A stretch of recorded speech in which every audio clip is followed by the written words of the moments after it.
Welcome to Grappling with the Gray, a forum for promoting an ethical mindset and ethical decision-making and to help us more clearly see both sides of complex issues and better navigate the moral challenges of everyday life. I'm Rabbi Yonason Goldson, and I'd like to welcome my guest today. With me is Mark Hirschberg, who is Chief Technology Officer and Chief Product Officer at Zero.ai. Did I say that right? Yes, you did. Okay. He is a professional speaker and creator of Brain Bump, a free app that helps consumers of nonfiction content better access and retain what they learn. Dr. Robin Odegaard is known as Mental MacGyver. She provides luxury level high performance support and coaching to executives, founders, celebrities, and athletes. She is also the creator and facilitator of the Quick Hits podcast. And Kimi Hirotsu Zimski is founder of KSB Partnership, providing project management and project leadership courses and workshops to improve team dynamics and communications. Thank you all for being with me today. And here is our topic. The rapper known as Killer Mike walked out of the Grammy Awards in handcuffs earlier this week. Reportedly, he was charged with misdemeanor assault and released on zero bail. The choice of the LAPD to arrest him as he was leaving the awards ceremony is curious. Did they use the knowledge of his attendance to make it easier to find him? Or did they delay his arrest so he could enjoy his moment in the sun winning 3 Grammys? The answer to that question may be less important than our motivation in asking it. Because the real story here might be the optics of Killer Mike's arrest rather than the arrest itself. As society becomes less ethical, we become less trustful of celebrities, leaders, and institutions. Recurring scandals, many of them egregious, but many others overblown by the media, incline us to attribute nefarious motives to almost any story that makes headlines. There's no question that the perception of an unethical culture encourages people to act less ethically. But has our ethical default setting changed in recent times? Has it always been this challenging to internalize and act according to ethical principles? Or does acting ethically demand a more Herculean effort than it once did? And if current cultural norms are making it easy for us to defend and excuse unethical behavior, what can we do about it individually and collectively? The floor is open. There was an accusation leveled by one of the vice presidents of the LA Police Commission. And forgive me, I hope I don't mispronounce her name, Rasha Gurges Shields, who maintained that, who kind of quipped that if Taylor Swift had been in Killer Mike's place, she probably wouldn't have been treated that way. But the police chief made an excellent point. Look, somebody made a complaint. We are bound by law to address that.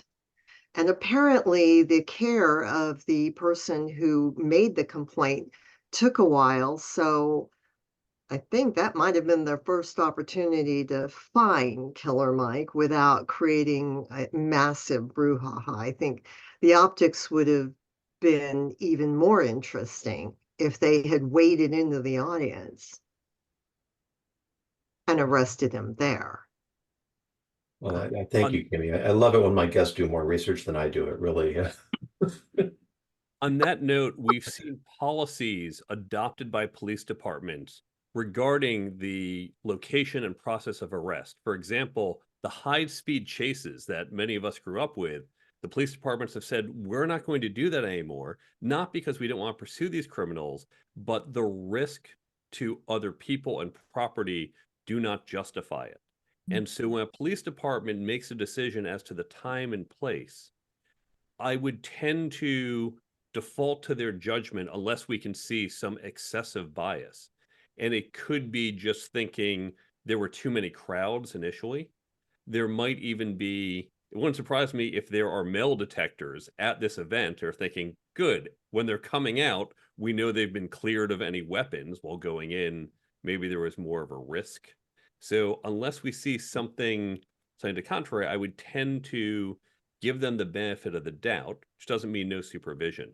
I will note, however, many years ago, I was somewhat bothered. I can't remember if it was the Grammys or Emmys or Academy Awards, but when you had some massive traffic jam that apparently these cause, someone needed a dress. I think it was one of the performers, and the police provided an escort to get this very fancy dress. And I questioned, why do we have the police? Even if they were acting in some private capacity, the fact that they, as police, could use the breakdown lane or other things that we don't have access to, they're doing this because this person is a celebrity and for this event. I questioned, was that reasonable to provide this extraordinary service to a private event? I like your duality of message there, Mark, and we can give them the benefit of the doubt on one hand. That doesn't mean we give them a free pass to not question it in. They do. No carte blanches. No carte blanche. That's why we have oversight. Mm. So is the question we're asking, was it ethical to arrest him at the Grammys? Is that the question we're asking? I think that's sort of a question. I don't think it's necessarily the question. It's more about our concern, if you will, over whether or not these decisions are being made purely in a law enforcement capacity, or if there may be other agendas and our predisposition to question and doubt. Because when I read the topic, when you first sent it to us, my question, I guess, that came up was, is it becoming a less ethical world? Or is it just easier to catch people being not ethical because there's cameras everywhere now? Yeah, I mean, absolutely. We can go there.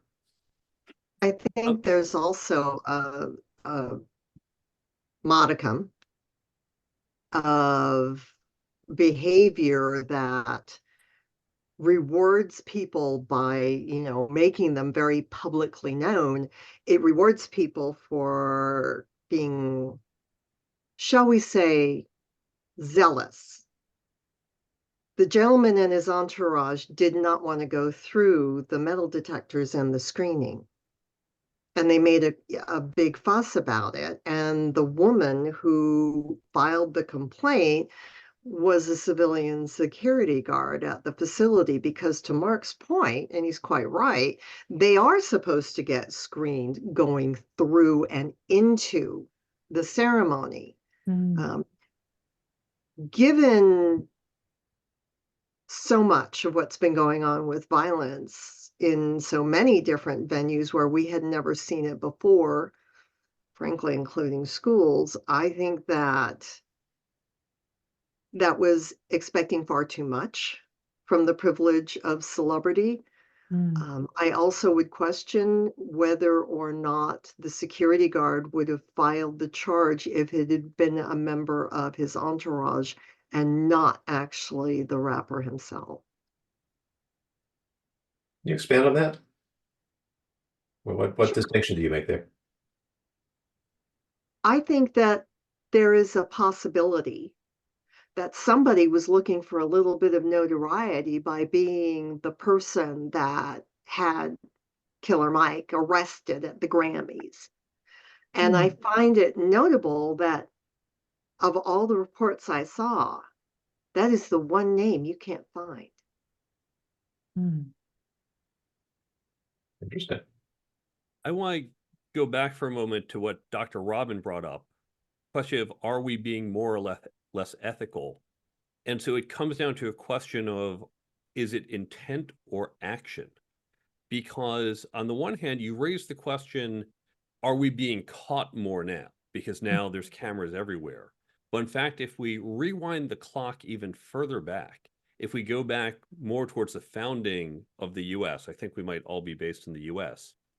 You lived in a small community. You knew everyone. And while I could commit some unethical act, chances are I would be caught, and that's going to be held against me for the rest of my life. The whole town knows me and, oh, that's the guy who did it. It wasn't until we started becoming a little more mobile, I could move from one city to the next, and I could have that little traveling snake oil scam where as soon as the town's onto me, I pack up, move on to another town before the information reaches them, and I can do it again. And so the ability to engage in unethical actions was actually, I think, very curtailed for much of human history. Not saying it didn't happen, but there were different constraints. As we have to look at different periods in our history to understand what are the circumstances where the risk reward might change. And then we ask the question within these different trade-offs, within the different opportunity costs, are we behaving the same or have we changed? And that's a question of action versus intent. You know, if you haven't seen Susan Cain's TED Talk, I highly recommend it. She's talking about the power of introverts. And she makes a very similar point, Mark. She says that when people lived in small communities and stayed there most of their lives, it was the introverts who were leaders because you had years and years and years to get to know people, and people valued character. And with the Industrial Revolution, people moving into the cities, people becoming much more mobile, there wasn't as much time to get to know people. And so people started making snap decisions, which favors extroverts, even though there's no correspondence between extroversion and competence. But Or extroversion and intelligence, which I claim the right to say as I are an extrovert. But even more than that, you know, your point about, I mean, your point, Dr. Rodman, to begin this, of are we getting caught more? I'm wondering if there's some bizarre inversely proportionate correlation there. That you would think that with so many scandals of people doing really foolish things on camera would make people more circumspect, would cause people to be much more aware and thoughtful. And yet it seems to not be happening. And that I think goes back to the core of this question. If we're seeing more and more and more unethical behavior, does that lower the bar for everybody? Well, asking someone to make a decision, Phrases that. Yeah.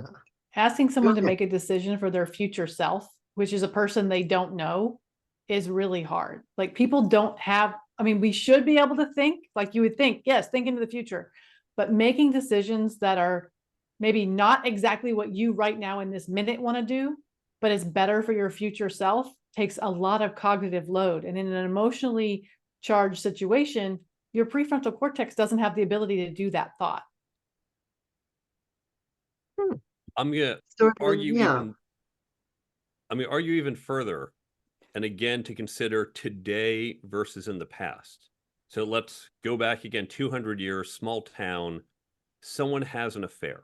Now I'm going to define that as unethical, and certainly I have no problem with people who choose open marriages or anything else. But in those days when probably the expectation, we'll just assume this couple made a commitment and one of them's breaking it. And so what happens when the town finds out?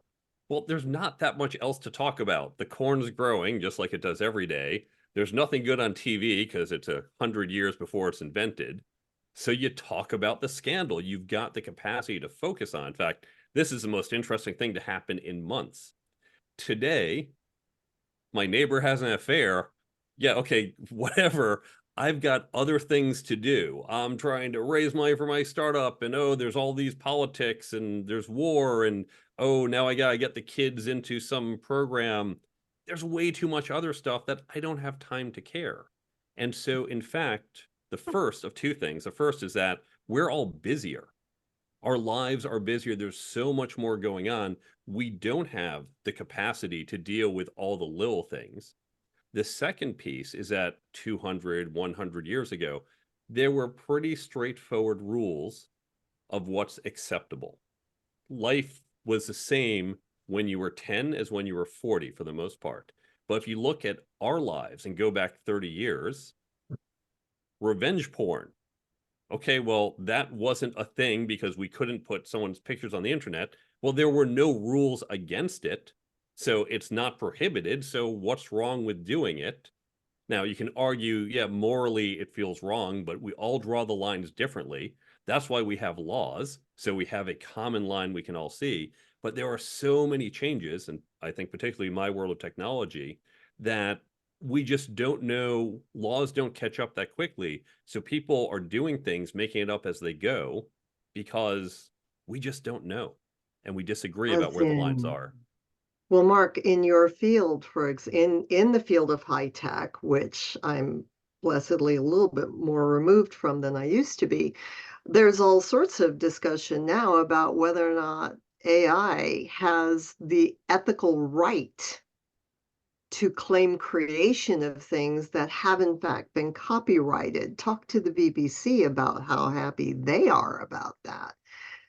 So I think there are still lines that can be drawn. I think it's also a little bit easier in our environment than it would have been 100 years ago. Everybody knew who the town gossip was 100 years ago, 200 years ago, let's face it. Everybody knew. However, there are people for whom those little things are hysterically important. They're the people who make things that are obscene or absurd go viral because that's what they have. And if you are trying to appeal to that audience, then a little notoriety goes a long way, whether you were right to make the accusation or not. So Mark, I'm wondering, are you saying that we're more or less ethical or same? I appreciate your story and I'm thankful for it, but I'm confused as to which side of the fence you're coming down on. I'm saying it's not so black and white, because there used to be, again, going back to simpler times, there were only so many actions we could undertake, and the rules were pretty clear. Long ago, you just needed 10 commandments, right? Don't do these 10 things, you're good. Okay, I didn't realize he was going that far back. We're going to go back to version 1.0. But, and so what's happened is we have new things. For example, you know what's unethical? Mislabeling your product.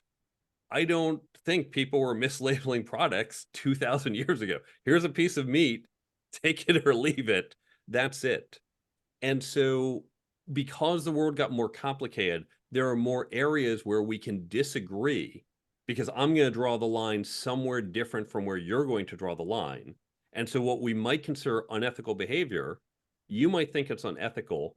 I don't think it is. And until society steps in and says, this is where the line is, it's a question.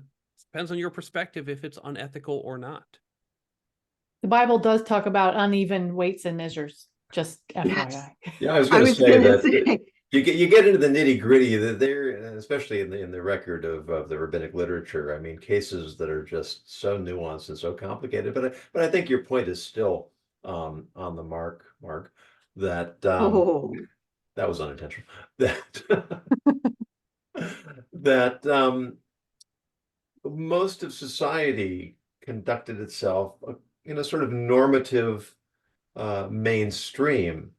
And the other thing I thought of is that the world of fiction has overtaken us. With so many things to watch. I mean, it's sort of mind-boggling to me, all these subscription services. How can you watch everything there is? Why would you want to? But you've had Breaking Bad, which I never saw. You had The Sopranos, which I never saw. But I'm back in my day, it was JR on Dallas.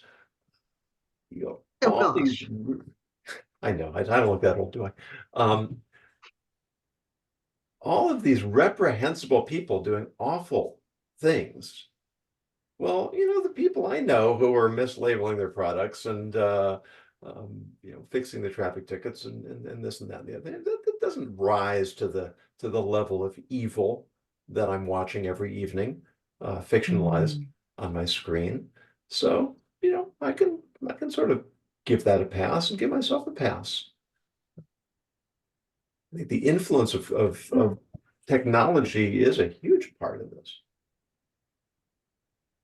So rather than giving us a broader view of where humanity in different places and different cultures can overlap, what we're doing is we're taking permission, if I'm understanding you correctly, we might actually be taking permission from a structure of ethical norms and behaviors that suits me better. Frankly, I like that one better. This one's really too strict, and I'm waiting for the town gossip to catch me doing something wrong. But if I use the construct of another world that was created by another person from another ethical structure, well, that gives me permission. Is that what I'm hearing you suggest it might be happening? Yeah. And one of the so I'm still hoping to get on this show, but had on my other podcast, Ron Carucci. It was a fascinating article he wrote for Harvard Business Review, showing research that proved just this point, that unethical work cultures influence people to be less ethical at work. And it's really not that surprising. If I'm in a toxic environment, if my boss isn't treating me right and my colleagues aren't treating me right and they're not treating each other right and they're not being honest in their dealings and they're not doing their work properly and they're not getting it on time and they're gossiping, I mean, who am I to be the hero and suffer the slings and arrows of outrage? It's Dr. Robin, I believe answers are pouring into your question. But here again, you're talking about different constructs, which is true. We moved from we're all living in the same community where we probably have the same religion, which defined our ethical standards. We're certainly under the same laws, to now this globalized system where you people keep complaining about child labor. But in this culture over here, child labor is perfectly normal. In fact, maybe there's some benefit that kids are working at this age because it brings them money to help. And you're using your moral standards and your laws in our society.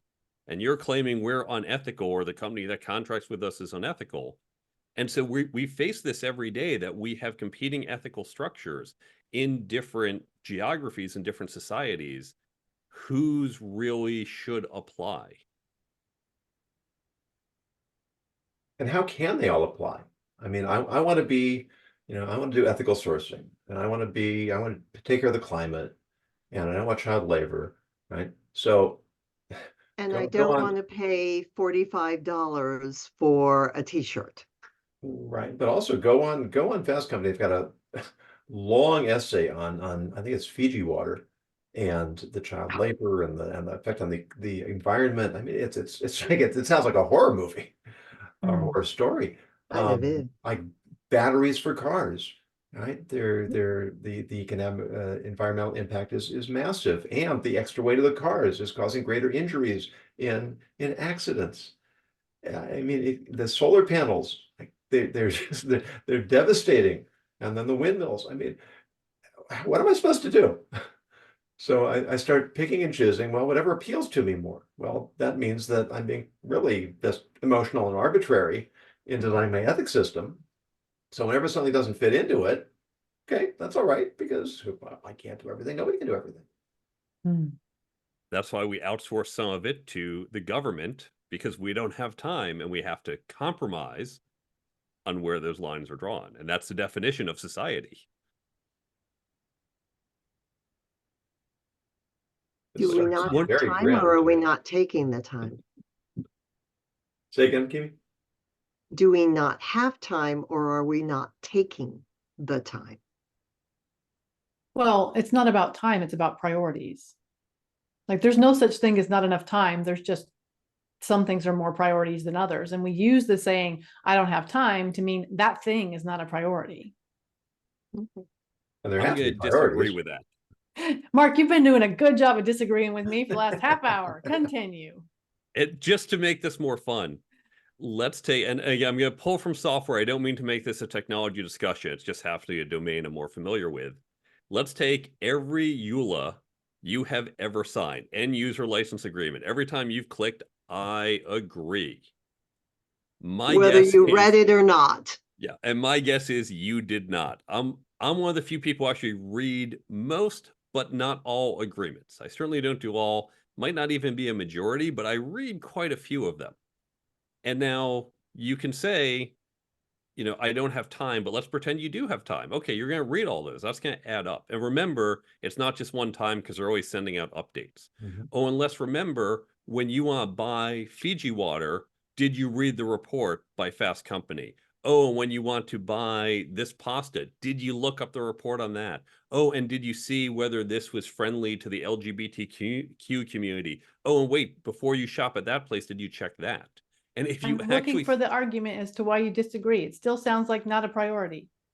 It's not I a agree. priority. I'd argue you cannot fit all this into your life. There is not enough time to research every product, every service, because we have these very complex supply chains, very complex interactions, and there's just not enough hours in the day, even if you wanted to dive in and understand all the implications of every one of your actions.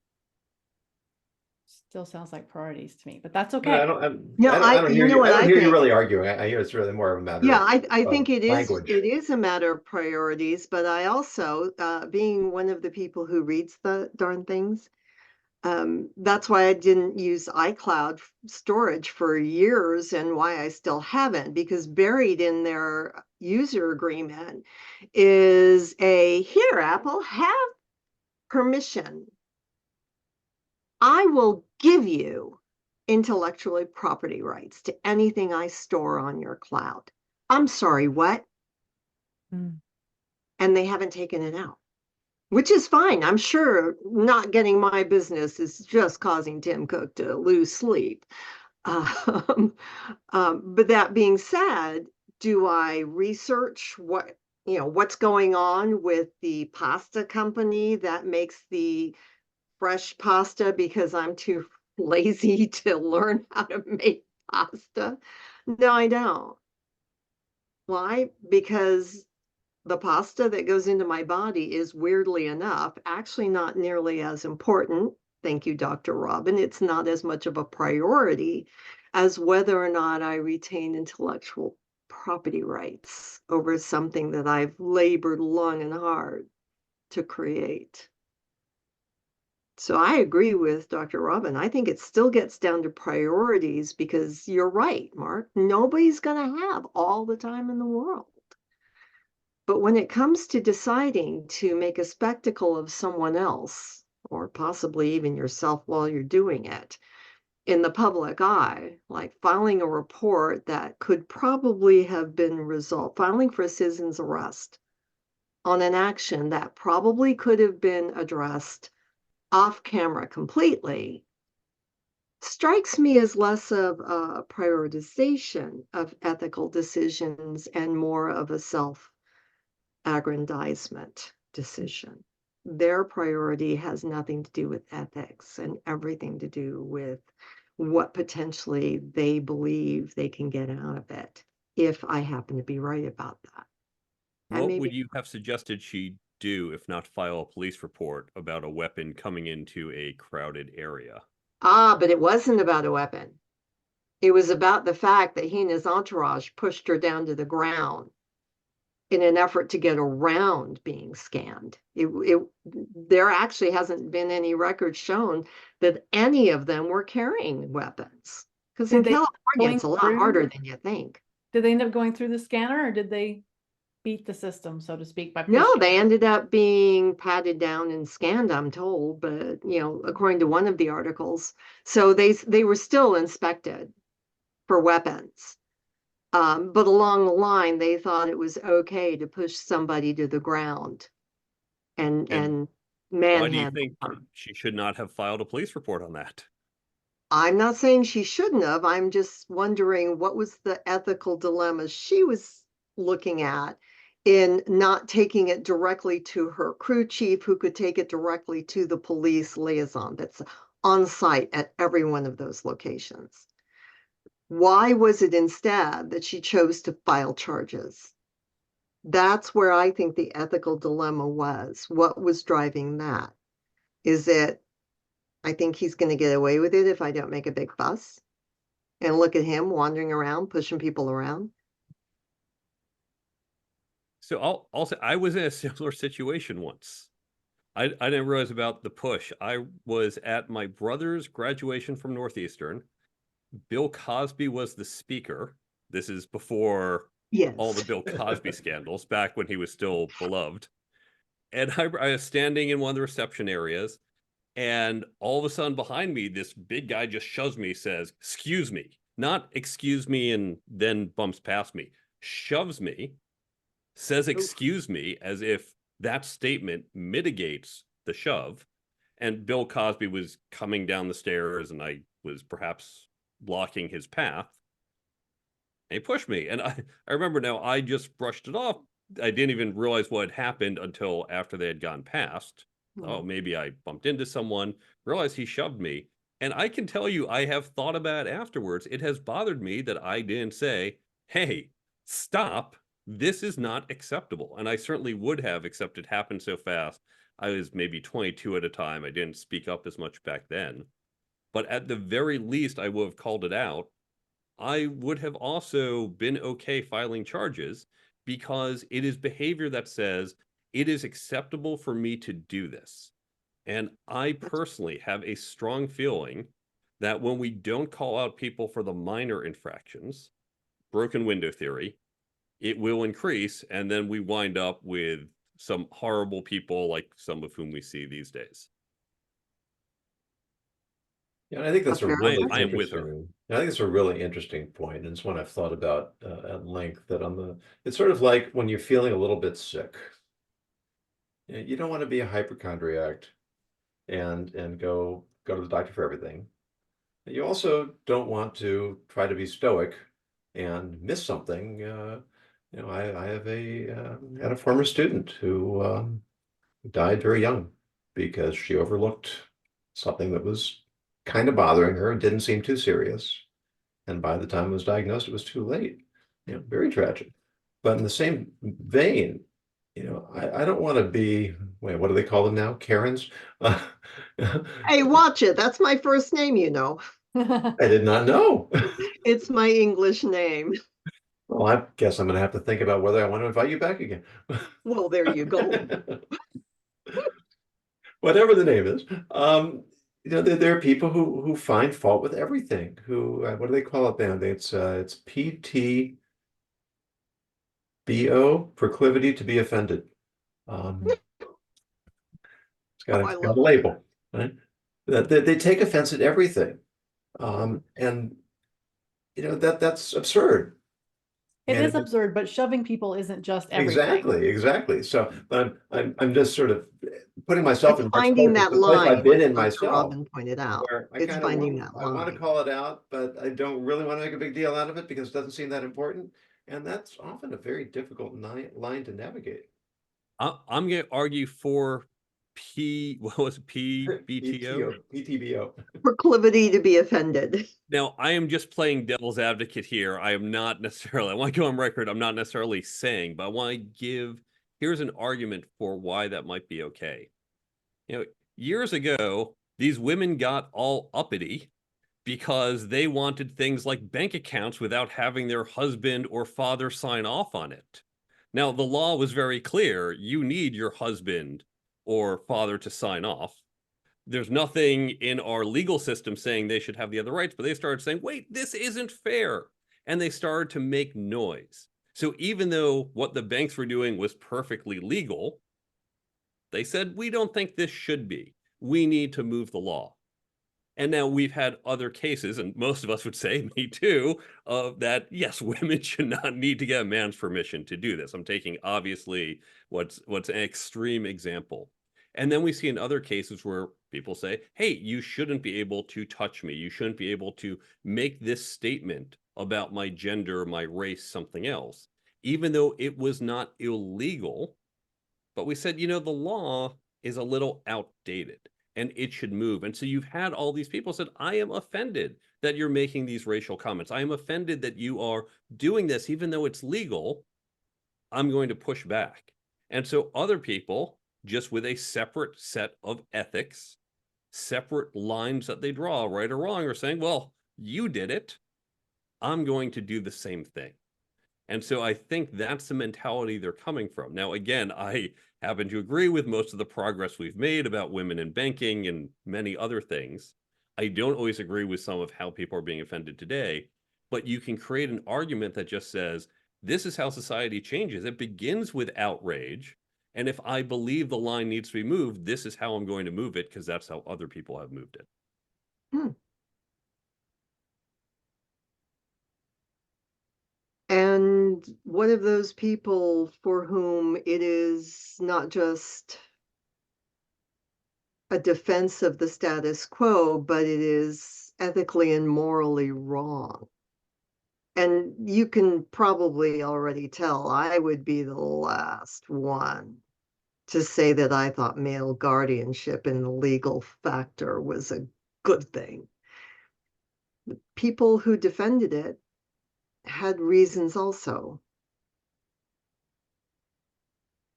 Mostly because they didn't think women's brains worked as well as men's, which was not true. It's never been true. I could argue. We won't go there. Sorry, I digress. No, I think Mark has a very good point. I just wonder if perhaps the sheer volume of humanity that inhabits the world now, and aided with technology, which I, for one, am very grateful that a great deal of that technology exists. That being said, if you have the sheer level of humanity in this world, the technology and capability of sharing information, not necessarily solid information, but just information, I think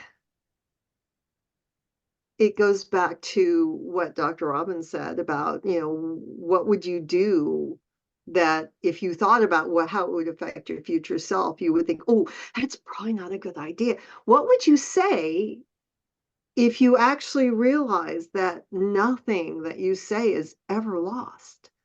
And somewhere, somehow it's being recorded. But it's too late. You've already actually said it. You can't do this and grab it and stuff it back into your mouth and your brain. It's done. You've said it. Do you double down and say, well, I said it, I'm sticking with it? Or do you say, wow, that was a wee bit of an overreaction?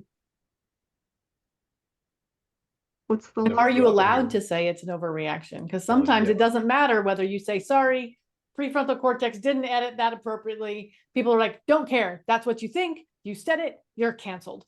Yeah. Or they'll say, that's what you think, and you're absolutely right. And by God, we'll put you as a spearhead to argue them. Oh my God. But I didn't really, that was the bad version of me. Let's not, So, as I said, what's more likely to happen? That you're going to be able to retract it and grow from that moment, or that you might be stuck with that moment for the rest of your natural life, whether you're in the same small town or not. Well, I think, and small town is the key there, because when this happened to someone and they had that momentary lapse of judgment, the missing prefrontal cortex blocker, as Dr. Robin pointed out, say, okay, you blew your top, but I've known you for 20 years. I know how your actions have been. This was just a moment. We've all had bad days.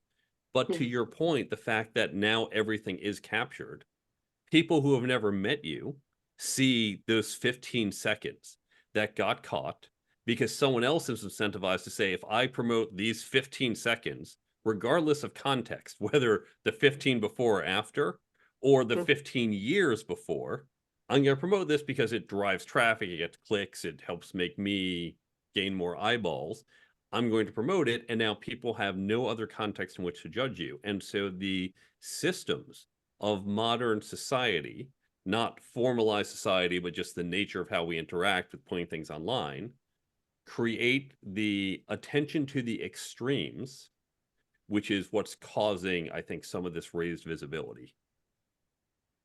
And you remind me of an episode a couple of years ago that really got my blood boiling, of some young woman who had been accepted to university on a scholarship until they found out that when she was 15 years old, she had tweeted something that was inappropriate, and they rescinded her scholarship. and her admittance. And what is the message here? That you're never allowed to make a mistake? A young man had the same thing happen to him. He was interviewed by Shankar Vedantam on Hidden Brain Mm. about the impact of social media. He was already at the college. Mm. And the thing And is, he if you sent don't out look a at, snarky comment. if you don't look back on your younger self and cringe, it means you're not growing. Well, yeah. Or you had no fun. Sorry. MIT, my alma mater, had set the policy some years ago. I don't know if it's still in effect. I imagine it is. They said if you're an admissions counselor and they use alumni to do interviews, they said you are expressly prohibited from looking someone up on social media because we recognized we're interviewing kids who are 17, 18 years old. Of course, they've done something stupid, and we want to give them a pass for that. And recorded it. Yeah. Yes. Which is part of the stupid. But again, I'm going to say this word again. Your prefrontal cortex is not fully online until you're like 24, 25 years old. Right. So before that, your emotional brain's going to do dumb things. Yeah, but I liked your point earlier, Dr. Robin, that we should recognize very quickly. I mean, any of us have been parents, and most of us have been teenagers at some point in our lives, that we did stupid things because they weren't developed. But your point earlier was that in moments of passion, excitement, anger, we go right back to being teenagers. Yep.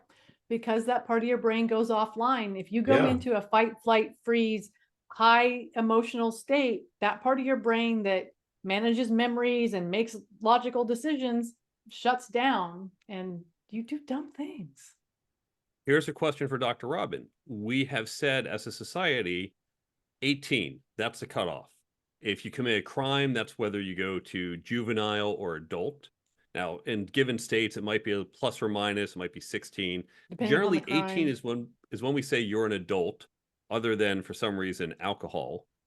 Should we change that? Should it be 25? Should we say a 22-year-old should be treated more as a juvenile defendant? Should Well- we say you get the pass up until 25, not until 18?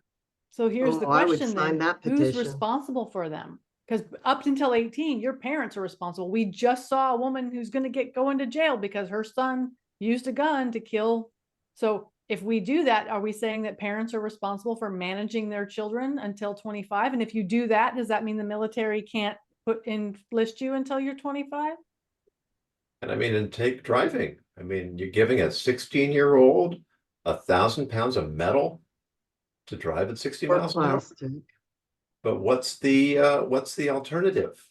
I know as parents, we were thrilled when our oldest daughter could start running Taking herself errands. places. Yeah. Yeah. And part of that is, as best as we can, we have to give people the skills and the knowledge to use the brain that they have before them and keep a level head as best as possible. It's also part of growing up is being given responsibility. And that means that Incrementally. incremental, of course, right? But we do. I mean, 16, 18, 21, 25. I don't think you can rent a car until you're 25. I think For that's this No, reason. unfortunately, in many states, all you need is to be 21 Oh, and a valid driver's license. I found that out when I tried to rent a car when I was 20, and I had no idea that law was in place. I think with therapy, you can get past this. It's I think this is a great conversation though, because it's in many ways, ethics are really, to Dr. Robin's point, an out loud, this is what's right and wrong statement of our priorities. We have said it is our priority that we do not kill people. Or we have said it is our priority that I will stand up not just for myself when I'm being physically mistreated, but for the people who are going to be physically mistreated if I don't. That kind of thing. I would venture to say most people who survived a physical attack of one way or the other have pretty strong feelings about it. I don't think I'm the only one. And yeah, we'll go to court. We'll scream from the rooftops. This happened to me.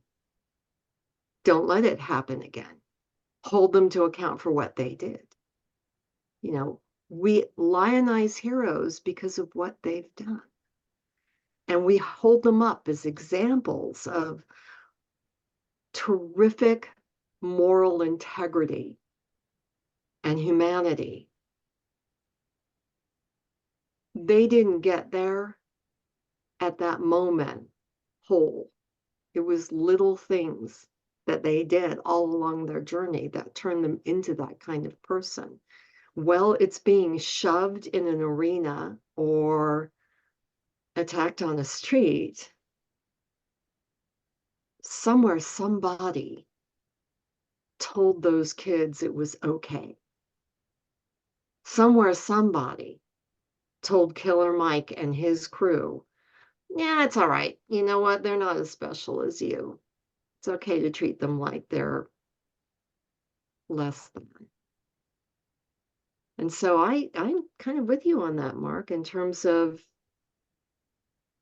where do you start drawing those lines? I think we're going to let that be the last word. You got to think the core of a commencement speech right there, Kimi. That was really That's beautiful. Thank scary. you. And we can carry on a bit in the next segment, but for now, thank you. This has been quite engaging. Mark Hirschberg, Dr. Robin, Kimi, appreciate your time, your thought, your engagement. Also, I'd like to shout out Paul Fitzgibbons, who suggested the broader topic that we applied to Killer Mike. For those of you who are watching or listening, if you have a topic you'd like us to take up, please go to my website, Ethics Ninja, use the contact information, submit your idea. Happy to use it if it is compelling. And as always, until next time, encourage you to always continue grappling with the gray. It's an honor.